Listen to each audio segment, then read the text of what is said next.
We're trying to do a 1 month dive into applied analytics for soccer coaching and futsal coaching.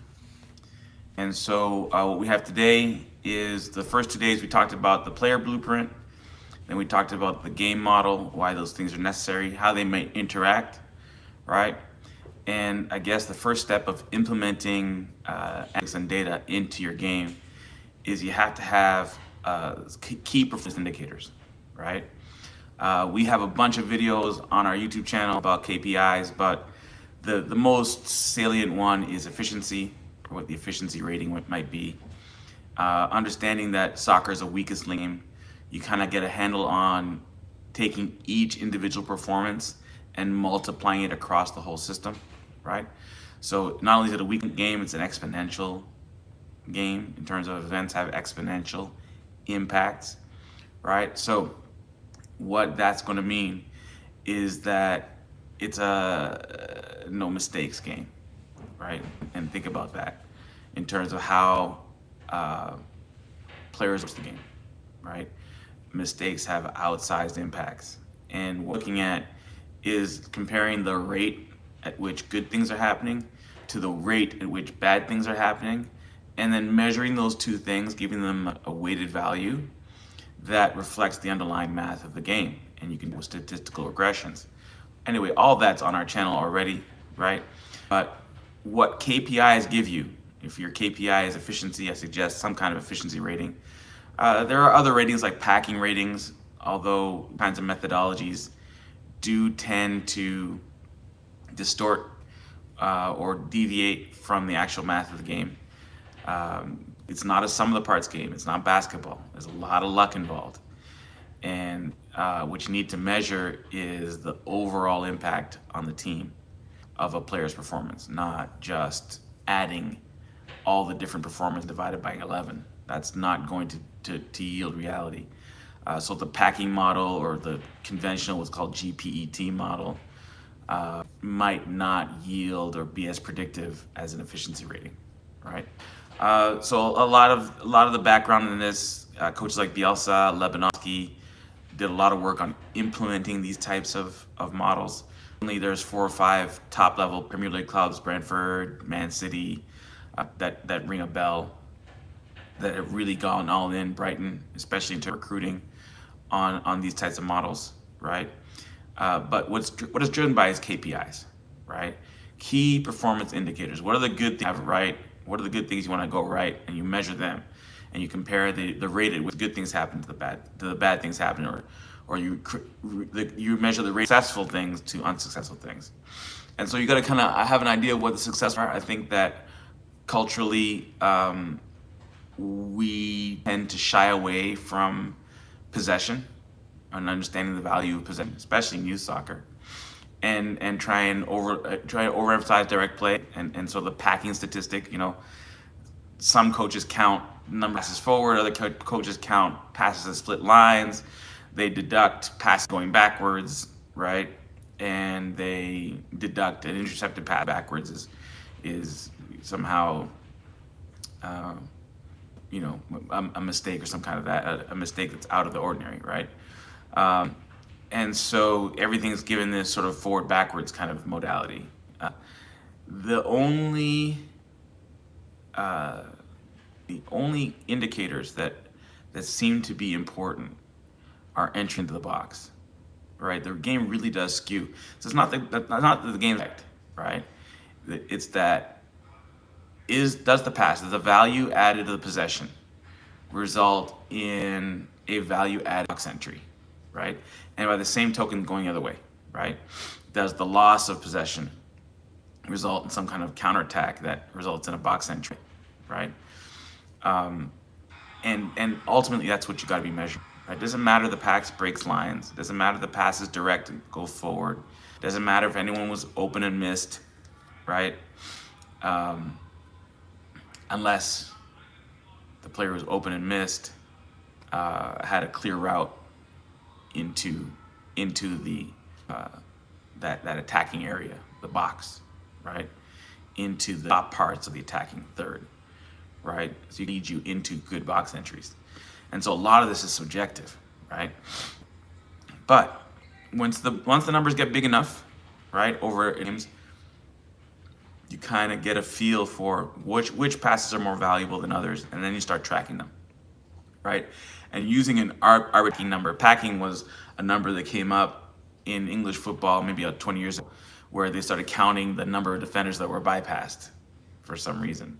Or they counted the number of players that were bypassed, and then you got a certain number of points for breaking a line if that occurred. So again, the deliverable of a KPI, the deliverable of analysis is that what is really valuable is possession that results in box entries, right? So it's the value add of possession. And there's been a mathematical model, a metric, that measures passes based on their value added possession. And those passes backwards. If you're being pressed by two guys and you draw the defense and you pass back and then the next pass goes forward, the value out of the possession has resulted in a positive outcome. And that's what you got to measure. So those are the kinds of things you might miss, right? And the KPIs, the value added possession, and the focus on another KPI, box entries, right? Or another KPI, measuring the press, measuring retention when faced with a press, right? All those things, or the intrinsic value of possession itself. Possession has an intrinsic value in this sense. It denies the other team the ball. They can't score. They need the ball to score. So as long as you have the ball, there is a certain amount of possession.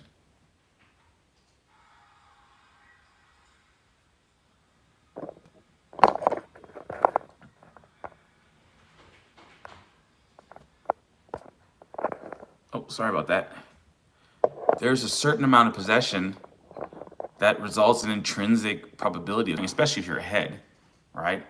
And so another KPI might be, how do you turn possession into, rather than just denying the other team the ball, how do you make it where possession has some attacking value? And what the KPI are indicating is that speed of play, like the number of passes per minute in possession, and the complexity of the passes. So a lot of times the pass may be A to B, B to A, or some kind of set fluid automated pattern. And Escandinha, La Balanza, those are the things.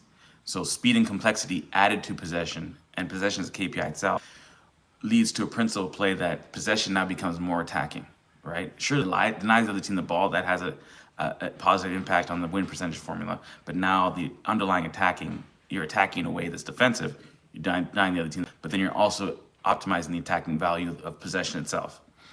So, once we put KPIs in place, we have the blueprint, we have the game model, we have those formulas that calculate win percentage. And once we put efficiency KPIs in place and deliverables in place, right, we looked at our style of play and what kind of KPIs, press triggers, our response to game condition, right? Were we just playing man? Were we just playing zone? In what circumstances, right? And we discovered that press triggers, rather than playing man zone, shifting between man and zone based on press triggers was more efficient, resulted in better results. When we changed to try and manage games, it didn't work, right? So our KPIs were better. We stick within a certain attacking profile. Use the goalkeeper to attack, a big one. Using the goalkeeper and build up in possession, a big, right? Making sure that the forwards can press trigger and defend is a big one, right? Especially the goal piece. Using the goalkeeper in build up to support build up, but more importantly, using the goalkeeper to attack, a major KPI, right? And the importance of set plays. So set plays are an execution of routine, a set play routine. Other set plays an opportunity to leverage the meta, right? It gives you an opportunity of establishing a high possession game because you have control, not just high possession in terms of number of possessions, but high possession in terms of like what's your shape, and you're trying to maintain pressure far away, high up away from your goal, right? So an inbound or a throw in or whatever it is, even a corner kick, might be more valuable just in pressure retention and shape, because you have control to build that shape and how you match the other team, right? So rather than do a set play routine on a corner kick, maybe you're playing short and now your personnel is positioned to better attack the zone or the defense that the other team is presenting you with, right? Maybe you're just better off possessing the ball. So yes, we have player identity in place, we have a blueprint, we have tactical identity in place, and we have to measure, right? And so I am going to do a shout out here to our sponsor, Touchlink, TOUCHLYNK.com. Touchlink.com is our data provider. We're able to take the KPIs that Touchlinks gives, and we're able to upload our game model, upload our player blueprints, and then ask our AI, www.thetacbot.com. You can see us doing it on the channel. We can then ask the AI how we're performing, given what we're trying to do with the player blueprints, how different players are performing, whether or not we're executing our game model, and whether or not we're imposing our style, right? And then you can ask it what you have to do to improve. So that's the process, right? Check back with us on the YouTube channel for more of these components that we're talking, and we'll have links in the description to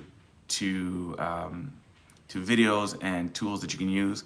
But more importantly, if you go to the tacbot.com, index of videos is up there as well. You can ask the TacBot about those that match certain questions you may have about blueprints, game models, and that kind of thing. All right, guys, thanks a lot.